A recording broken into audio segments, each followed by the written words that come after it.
Welcome back to Psychology of Humans. With Symmachus, psychology turns toward a quality that signals true mental maturity: tolerance. Not tolerance as passive acceptance, not tolerance as moral fashion, but tolerance as psychological strength, the ability to live with difference, uncertainty, and disagreement without fear or hostility. Symmachus lived in the 4th century AD during a period of intense cultural and religious conflict in the Roman world. Old traditions were collapsing, new belief systems were rising, certainty was hardening into dogma, and Symmachus saw the psychological danger in that.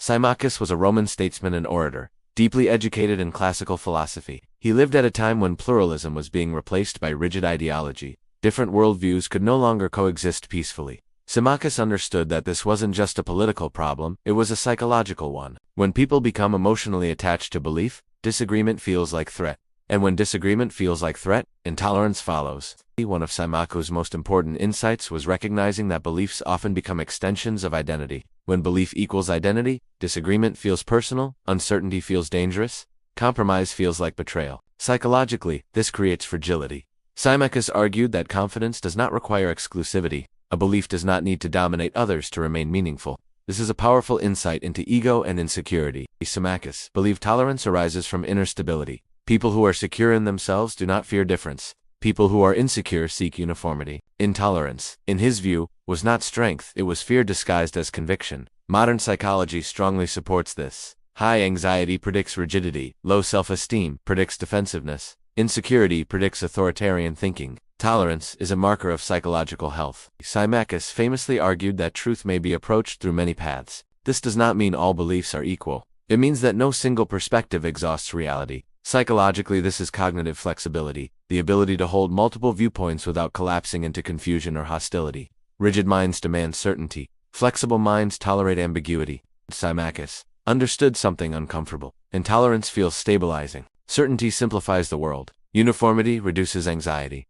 Dogma removes doubt. But the psychological cost is high.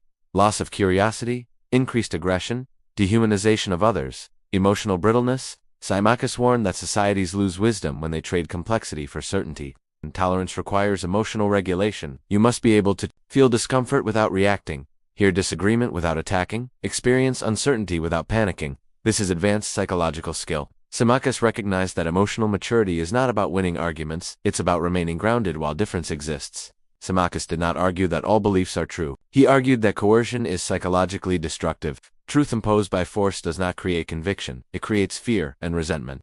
Psychologically, forced belief produces compliance, not understanding. His insights echo in social psychology, conflict resolution, intergroup relations, cognitive flexibility research, emotional intelligence models. Modern research shows that exposure to diverse perspectives increases empathy and reduces authoritarian thinking. Symmachus anticipated this centuries ago. In a world defined by polarization and outrage, Symmachus offers a rare reminder: psychological strength is calm in the presence of difference. You do not need others to agree with you to be secure. You do not need uniformity to feel safe. You do not need certainty to live meaningfully. Symmachus teaches us that tolerance is not weakness. It is the confidence to allow others to exist without fear. The mature mind does not shout. It does not dominate. It does not panic at disagreement. It listens, reflects, and remains steady. That steadiness is psychological maturity. Thanks for watching Psychology of Humans.